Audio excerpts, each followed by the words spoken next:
आज की ताजा खबर, अमुक जगह के खंड शिक्षा अधिकारी रिश्वत लेते हुए पकड़े गए। अरे यह क्या, आज फिर एक बाबूजी शिक्षा विभाग में रंगे हाथों रिश्वत लेते गिरफ्तार। आज की फिर से ताजा खबर, एक और खंड शिक्षा अधिकारी रिश्वत लेते गिरफ्तार। यह है आज कल की खबर। और अब मैं आपको चंद सालों पीछे लेकर चलता हूं।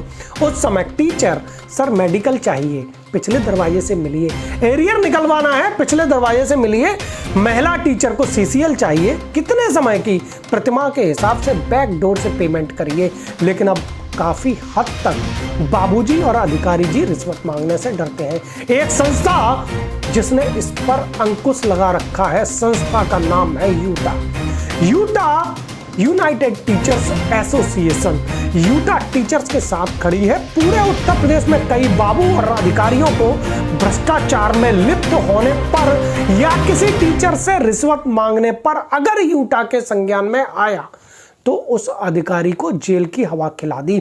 नमस्कार, मैं प्रवीण यादव और आप देख रहे हैं बीबीसी भारत। अगर आपने यह चैनल सब्सक्राइब नहीं किया है तो प्लीज सब्सक्राइब कर लीजिए। आज आगरा के फतेहपुर सीकरी ब्लॉक में, जिसमें यूटा के ब्लॉक अध्यक्ष एवं अन्य पदाधिकारियों का चयन किया गया, जिसमें सारी पिछली कार्यकारिणी ही निर्विरोध चुन ली गई।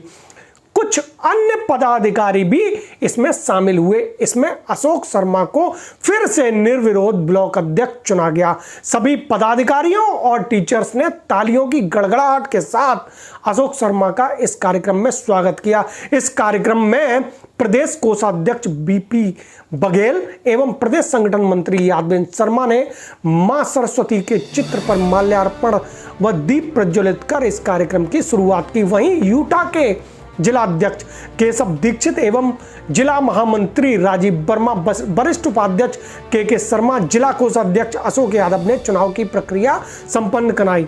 आनंद शर्मा जिला उपाध्यक्ष ने संगठन पर प्रकाश डाला। ब्लॉक अध्यक्ष जगनेश, नितेश शर्मा, जैतपुर ब्लॉक अध्यक्ष सौरभ शर्मा, प्रवेश शर्मा आदि इस कार्यक्रम में उपस्थित रहे। कार्यक्रम का सफल संचालन प्रबल गुप्ता के द्वारा किया गया।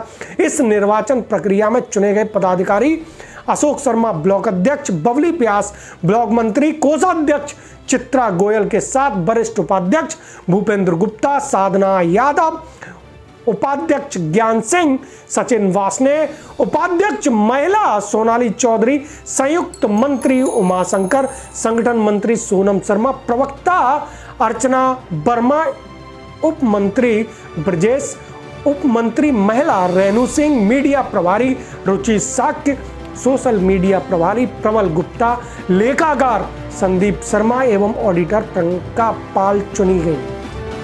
आइए आपको इस कार्यक्रम में यूटा के जिला अध्यक्ष केशव दीक्षित और जिला अध्यक्ष केशव दीक्षित, अशोक शर्मा और अन्य पदाधिकारियों के साक्षात्कार के प्रमुख अंश दिखाते हैं। इस समय हम आगरा के फतेहपुर सीकरी, जिसमें एक संस्था यूटा, यूनाइटेड टीचर्स एसोसिएशन की एक संस्था, जहां पर आज पदाधिकारियों का चयन और उन्हें पद दिए गए, जिसमें प्रदेश और जिले लेवल के अधिकारी आए। आइए जानते हैं इस संस्था के बारे में थोड़ी सी जानकारी दे दूं।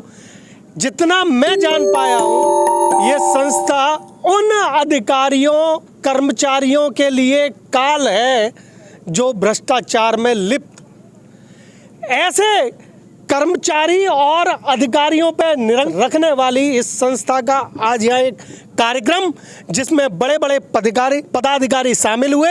आइए जानते हैं कि इस कार्यक्रम का क्या उद्देश्य था। सर, पहले आप अपने बारे में और इस संस्था के बारे में थोड़ा सा ब्रीफ कर दीजिए। मैं केशव दीक्षित, जिलाध्यक्ष जी, यूटा आगरा जी, और मैं 6 वर्ष से जिलाध्यक्ष हूँ। आपको बताने में मुझे बड़ा हर्ष हो रहा है कि एक उत्तर प्रदेश में यही संगठन ऐसा है जो आगरा से चलकर पूर्वांचल की ओर गया है। बाकी जितने भी संगठन हैं वो आगे से पूर्वांचल से शुरू होते हैं। यहाँ केवल पैसा उगाही या सस्ता ले जाते हैं, कोई कारण नहीं होता है। आज ये 56 जिलों में हमारा यूटा संगठन चल रहा है और इसका एक ही उद्देश्य है कि ये पद लेने के बाद कोई ये न समझे कि मैं रजिस्टर्ड दलाल हो गया। वो ये समझे कि मेरे पास शिक्षण कार्य से मतलब संस्था का उद्देश्य भ्रष्टाचार को रोकना है, ना कि भ्रष्टाचार के लिए एक पद दे देना। हाँ, भ्रष्टाचार को रोकना है। और वो भी इसकी आड़ में ये नहीं कि हम विद्यालय नहीं जाएं, पहले विद्यालय जाना है, बच्चों को पढ़ाना है, उसके बाद आवश्यकता अनुसार हम शिक्षण कार्य के बाद शिक्षकों की सेवा करें। इस उद्देश्य से ये संगठन बना है।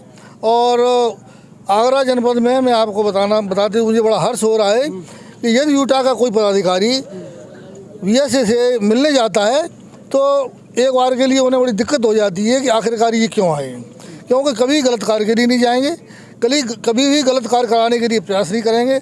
हाँ, जो सही कार्य है उस कार्य के लिए हम दबाव बनाएंगे, लड़ेंगे, संघर्ष करेंगे, और जब तक करेंगे जब तक वो सही कार्य नहीं होगा और वो अधिकारी भी सही नहीं हो जाएगा। दीक्षित जी, एक तो रहा कि हम अधिकारियों पर अंकुश लगाने के लिए अपनी संस्था चला रहे हैं, अभी एक अधिकारी जो भ्रष्टाचार में कहा जा रहा है कि वो लिप्त थे और उनको ले जाया गया, जो क्या कुछ संगठन इकट्ठे हुए कि नहीं साहब ये भ्रष्टाचार में लिप्त नहीं थे, इनको फंसाया गया, आप उसको किस रूप में देखते हैं?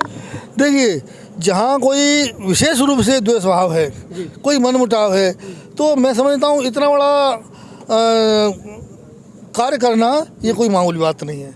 अगर वो निर्दोष हैं तो आगे चल के निर्दोष सिद्ध होंगे, और अगर उन्होंने गलती की है तो उनकी उन्हें सजा मिलेगी, चाहे कितना भी बड़ा अधिकारी हो और चाहे कितना भी छोटा पदाधिकारी हो, कोई भी व्यक्ति हो। टीचर्स को और अधिकारियों को क्या संदेश देना चाहिए?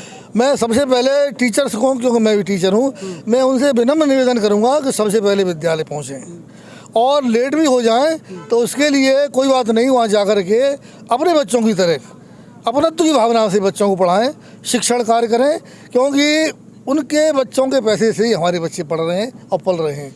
इसलिए सबसे पहली वरीयता का कार्य है कि आप बच्चों को पढ़ाएं, और उसके बाद संगठन से जुड़े हैं तो संगठन के लिए विद्यालय समय के बाद में समय निकाल करके शिक्षक सेवा करें और इस संगठन को शक्ति प्रदान करें। अच्छा, यूटा की तरफ से अधिकारियों के लिए क्या संदेश? यूटा की तरफ से तो मेरा खुले मन से संदेश है कि आप सही कार्य करेंगे, हम आपके साथ हैं, आप गलत कार्य करेंगे, हम आपसे लड़ेंगे, और वहाँ तक लड़ेंगे कि जब तक आप जेल न पहुँच जाएं। मेरा खुला संदेश है इस बात का, और सही है। और कभी भी यूटा कोई भी किसी कार्य के लिए गलत प्रयास नहीं करेगा, न कोई दबाव बनाएगा। जेल से पहले का कोई रास्ता नहीं है? जेल से पहले के रास्ते हैं। जब हमने उनसे निवेदन किया कि हमारे ये कार्य से करिए, उन्होंने कार्य कर दिया। हमारी कोई दुश्मनी थोड़ी है उनसे, हमारे बेसिक शिक्षा अधिकारी हैं, कार्य कर रहे हैं। हम कोई जेन्युइन समस्या लेके जाते हैं, कभी कभी वो बीओ से फ़ोन पे ही उसका पूछ लेते हैं, कार्य कर देते हैं। तो उनसे हमारा कोई झगड़ा नहीं है, व्यक्तिगत कोई झगड़ा थोड़ी है। लेकिन वो कार्य नहीं करेंगे, टालम टूल करेंगे, तो फिर ये कि ऐसी सजा है कि इसका फिर कोई तोड़ नहीं मिलेगा उन्हें। हाँ जी, बहुत बहुत धन्यवाद। मेरे साथ थे यूटा आगरा के जिलाध्यक्ष केशव दीक्षित जी। ब्लॉक फतेहपुर सीकरी पर यूटा के पदाधिकारियों का जो आज चयन हुआ है, उसी में आज फतेहपुर सीकरी से जिलाध्यक्ष बने हैं अशोक शर्मा जी, ब्लॉक अध्यक्ष बने हैं अशोक शर्मा जी। आइए बात करते हैं। अशोक जी, पहले तो बहुत बहुत बधाई। साथ ही इस ब्लॉक में कौन सी ऐसी कमियां नज़र आ रही हैं जो अभी तक आप अध्यक्ष थे, आपको लगता है कि अब मैं अध्यक्ष बनने के बाद इन पर दोबारा से और पूरे जोर से काम करूँ? जो हमारे शिक्षक भाई बहन हैं, उनके कोई अगर अधिकारी शोषण करता है तो उसका विरोध करते हुए उनका कार्य कराना है, और कहीं भी अनियमितता को नहीं रहने देना है। आपको लगता है कि अभी अनियमितताएं बची हैं जिनका अभी सुधार होना चाहिए? अभी तो कुछ अनियमितताएं हैं, उनमें कुछ सुधार के लिए हम प्रयासरत हैं, उनको पूरा कराएंगे। बीबीसी भारत की तरफ से आपको बहुत बहुत शुभकामनाएं। जी जी, राजीव जी, यूटा जैसा कि अभी अध्यक्ष जी ने से मेरी बात हुई तो बताया कि अधिकारियों पे अंकुश लगाने के लिए है। टीचर्स को एक मैसेज दिया कि आप टाइम से स्कूल जाइए, अपना शिक्षण कार्य करिए, उसके बाद दूसरों की मदद भी करिए। आपको क्या लगता है कि इस समय यूटा जो काम कर रही है वो कितना कारगर है? देखिए, हमारे शिक्षकों के साथ जो भी समस्याएं होती हैं, चाहे वो महिला हो चाहे पुरुष हो, कुछ शिक्षक ऐसे होते हैं डर की वजह से बोल नहीं पाते हैं और कार्यालय में बैठे बाबू लोग उनका शोषण करते हैं, धन उगाही की मांग करते हैं। तो हमने ये टीचर्स का जो एक संगठन हमारे माननीय प्रदेश अध्यक्ष जी राजेंद्र सिंह राठौर जी ने जो बनाया है 56 जनपदों में चल रहा है, उसमें आगरा जनपद में बड़े अच्छे से चल रहा है यूटा। हमारा एक ही कार्य है, किसी भी शिक्षक का या शिक्षिका भाई बहन भाइयों का शोषण ना हो, उनका कार्य बिना पैसों के लेन देन निस्वार्थ भावना से हो। आप किसी भी टीचर से जाकर पूछ सकते हैं, जिस टीचर का प्रार्थना पत्र हमारे पास आता है यूटा उसका त्वरित कार्रवाई 3 दिन के अंदर कराता है, निःशुल्क कराता है। यही हमारा संदेश है जी। बहुत क्या नाम है सर? मेरा नाम यादवेंद्र शर्मा है जी। और मैं यूनाइटेड टीचर एसोसिएशन यूटा का प्रदेश संगठन मंत्री हूँ और संस्थापक सदस्य हूँ। प्रदेश लेवल पे आप देख रहे हैं, प्रदेश लेवल पे जाके आपने देखा होगा कि चलिए आगरा में है, अध्यक्ष जी हैं, कोई ऐसा टीचर जो आप तक नहीं पहुंच पा रहा लेकिन उसे यूटा का पता है, वो आपसे कैसे संपर्क कर सकता है? देखिए, सबसे पहले आपने अपना कीमती समय दिया, इसके लिए बहुत बहुत धन्यवाद। आपने आज देखा भी है इस विकासखंड फतेहपुर सीकरी की जो ब्लॉक इकाई है, आज उसका चयन था। तो साथियों, ये हमारा जो यूनाइटेड टीचर एसोसिएशन है यूटा, उसका जो मूल सिद्धांत है, जो उद्देश्य है, जो हमारे बायोलॉजीज में भी है कि भय मुक्त, भ्रष्टाचार मुक्त और शोषण मुक्त बेसिक शिक्षा होनी चाहिए। क्योंकि जब तक शिक्षक भय मुक्त नहीं होगा, भ्रष्टाचार मुक्त नहीं होगा, शोषण मुक्त नहीं होगा, जब तक वो उस बच्चे को जिसको वो शिक्षित कर रहा है, उसको शिक्षा दे रहा है, जब तक उसको भय मुक्त नहीं बना सकता, उसको शोषण मुक्त नहीं बना सकता, उसे अपने लिए संघर्ष करने के लिए एक मनोबल, एक ताकत नहीं दे सकता। इसीलिए ये हमारा जो मूल उद्देश्य है। अभी आपने जो मुझसे प्रश्न किया कि जो टीचर हमसे नहीं जुड़े हैं किसी भी स्तर पर, तो मैं आपको बता दूं यूनाइटेड टीचर एसोसिएशन यूटा 3 चरण में काम करता है। जो ब्लॉक इकाई होती है वो शिक्षकों के ब्लॉक स्तर के जितने भी कार्य होते हैं उनको करते हैं ये लोग, और ये एक मजबूत इकाई आपके सामने जो सैकड़ों टीचरों ने आज चुनाव में अपने निर्विरोध जो टीम चुनी गई है वो ब्लॉक के काम देती है। जो यहाँ के ये भी एक मिसाल सी नजर आई कि कहीं कोई विरोध नहीं, अपना सारे पद है ना। हाँ, मैं जब आया था तो मैं सोच के आया था कि कम से कम एक पोस्ट पे 3-3, 4-4 कैंडिडेट होंगे, पर्चे पढ़ेंगे, वोट पढ़ेंगे और उसके बाद चयन होगा। लेकिन ये एक अच्छी मिसाल मैं आपको बता देता हूँ इसके लिए कि जो आज जो टीम है वो टीम पिछले 3 साल जो जिन्होंने कार्य किया है पूरी की पूरी वही टीम रिपीट हुई है, पूरी की टीम पूरी। और इन लोगों का ब्लॉक के टीचरों ने काम देखा है, तो आज जो लोग आए उन्हें पता है कि ये लोग कैसे काम करते हैं। 3 साल में किसी भी आपके पदाधिकारी के लिए कभी कोई कंप्लेंट नहीं आई है। इसीलिए ब्लॉक के काम यहाँ निपटते हैं। जो यहाँ के ब्लॉक को छोड़कर जनपद के कार्य होते हैं उन्हें जनपद स्तर की जो कार्य समिति है, जैसे माननीय जिलाध्यक्ष जी की आज अध्यक्षता में ये चुनाव हुआ है, मंत्री जी और भी लोग रहे हैं, ये लोग देखते हैं। बाकी प्रदेश का जो मूल काम होता है वो पॉलिसी मेकिंग का होता है। अभी आपने देखा डिजिटल अटेंडेंस का एक विषय था, उस पर टीचरों ने इतना बड़ा विरोध किया। आपको मुझे बताते हुए हर्ष होगा कि इस आंदोलन को लेकर के चलने वाला सबसे पहले यूनाइटेड टीचर एसोसिएशन यूटा है।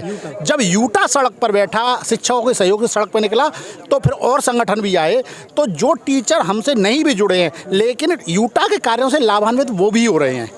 अभी जैसे कि आपको तो जानकारी होगी, आप मीडिया में है कि कई विभागों में लोगों की संपत्तियों का ब्यौरा मांगा जा रहा है, लेकिन क्योंकि हमारा शिक्षकों का इतना बड़ा परिवार है तो उसको शिक्षकों को उससे बाहर किया गया है। क्योंकि हमने जब प्रमुख सचिव से बातचीत हुई थी हमारे यूटा ने, तो ये बात रखी थी कि टीचरों के पास कोई एडिशनल इनकम का स्रोत है ही नहीं, तो ये एडिशनल कमाएंगे कहाँ? इनके पास तो केवल सैलरी है। तो पहले बाकी के विभाग कर लीजिए, इसके बाद में हम ये कर लेंगे।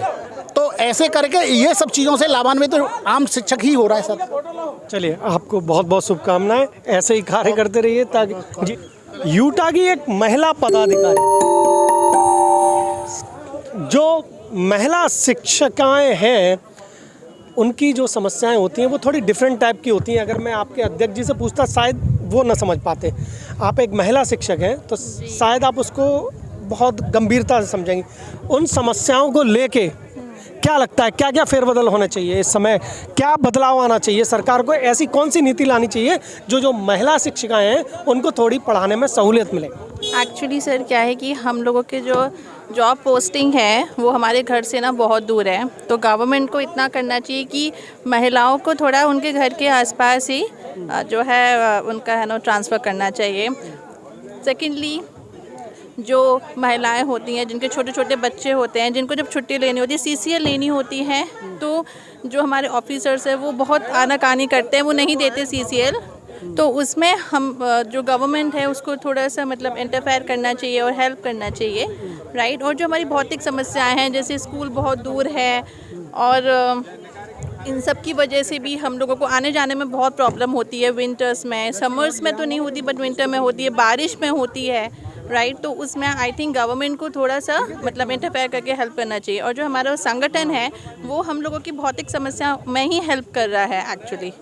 ये जो आपने समस्याएं बताई, एक स्कूल बहुत दूर है, वहाँ जाने के संसाधन नहीं है, एक वैन में 10 महिलाएं बैठ के कैसे एक टाइम में उतर सकती हैं कि उन्हें 8 बजे अगर स्कूल पहुंचना है? Practically possible sir, practically possible नहीं है। जब मैं और आप इस चीज़ को समझ सकते हैं और समझ रहे हैं, हम धरातल पे उसको देख रहे हैं, तो सरकार को इसमें कोई गवर्नमेंट शुड अंडरस्टैंड दिस ना, because it is not practically it is not practically possible कि हम एक वैन में 10 टीचर आते हैं और हम सबके जो स्कूल होते हैं वो अलग अलग जो अलग अलग स्टॉप पर होते हैं। तो हम लोगों के लिए ये पॉसिबल नहीं है कि हम एक टाइम पे 8 बजे का स्कूल है, तो इसलिए हमें घर से कम 6 बजे हम अपने घर से जो है निकलना पड़ता है सर। यूटा इसमें कुछ रणनीति बना रहा है कि महिलाओं को कुछ सुविधा जी मिले? सर, यूटा रणनीति बना रहा है और हम जो हमारे यूटा के जो वरिष्ठ पदाधिकारी हैं वो लोग क्या करते हैं, ज्ञापन भी दिया है, गवर्नमेंट को ज्ञापन दिया है और जो हमारे ऑफिसर्स हैं उनको भी ज्ञापन दिया है कि वो इस बारे में सोचें और कुछ करें जो कि गवर्नमेंट जो कि हम लोगों के लिए फेवरेबल हो। जी, थैंक यू सो मच। जी। क्या नाम है सर आपका? मेरा नाम BP बघेल है जी। मैं यूटा का प्रदेश कोषाध्यक्ष हूँ। जी।